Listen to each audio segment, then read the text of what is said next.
The AT&T TV app might not work due to several reasons. Common causes include network connectivity issues like weak Wi-Fi signals that can cause buffering or connection drops. Outdated app versions can lead to compatibility problems and bugs that prevent proper functioning. Device incompatibility arises when the app doesn't support your device's operating system or hardware, especially with older models. Account authentication problems occur when login credentials are incorrect or tokens have expired. Server-side issues at AT&T's end can cause widespread outages affecting many users simultaneously. Identifying the root cause is the first step to fixing the problem. Start with basic troubleshooting steps. First, restart your device by powering off your smart TV, phone, or streaming box, then turning it back on after 30 seconds. Second, reboot your Wi-Fi router. Unplug both the router and modem, wait 30 seconds, then plug them back in. Third, ensure your internet speed meets minimum requirements of 25 Mbps for HD or 7 Mbps for SD.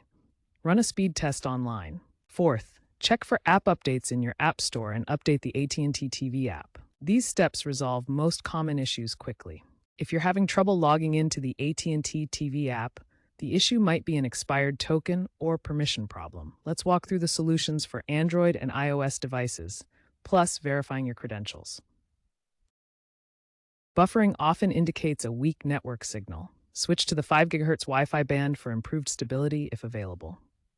If using Wi-Fi isn't stable, connect your device directly to the router via Ethernet.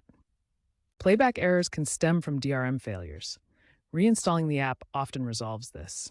Device compatibility is crucial for the AT&T TV app to function properly. First, verify that your device meets the minimum requirements. For Roku devices, you need at least OS version 10.0. Outdated software is a common cause of errors, so always update your operating system to the latest version.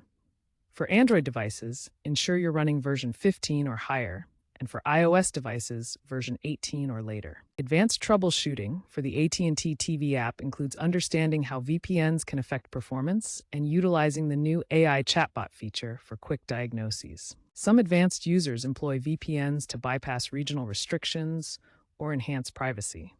However, VPNs can introduce additional latency by routing your connection through remote servers, potentially causing slower response times and buffering issues. AT&T has introduced an AI-powered chatbot directly within the app to help diagnose and resolve issues in real time. This intelligent assistant analyzes your specific situation and provides tailored troubleshooting steps, significantly reducing wait times compared to traditional support channels. The AI chatbot has proven highly effective, helping to reduce support ticket volume by 40%, according to recent metrics. This not only speeds up resolutions for users, but also lightens the load on customer service teams. Real-world case studies demonstrate practical fixes for common AT&T TV app issues. Roku users resolved buffering problems by connecting via Ethernet cable instead of Wi-Fi and ensuring their Roku operating system was updated to version 10.0 or higher. Login failures following app updates were commonly fixed by clearing the app's cached data on the device and reauthorizing access through the AT&T account portal. Black screen issues on Samsung TVs were resolved by completely reinstalling the AT&T TV app and verifying that HDMI ports were securely connected. These scenarios highlight the interplay between network connectivity and software-hardware compatibility in troubleshooting streaming app problems. Looking ahead, future trends in AT&T TV app troubleshooting include AI-driven solutions that automatically diagnose and fix issues, and edge computing, which brings data processing closer to users to reduce latency. Experts strongly recommend prioritizing stable internet quality over blaming the service.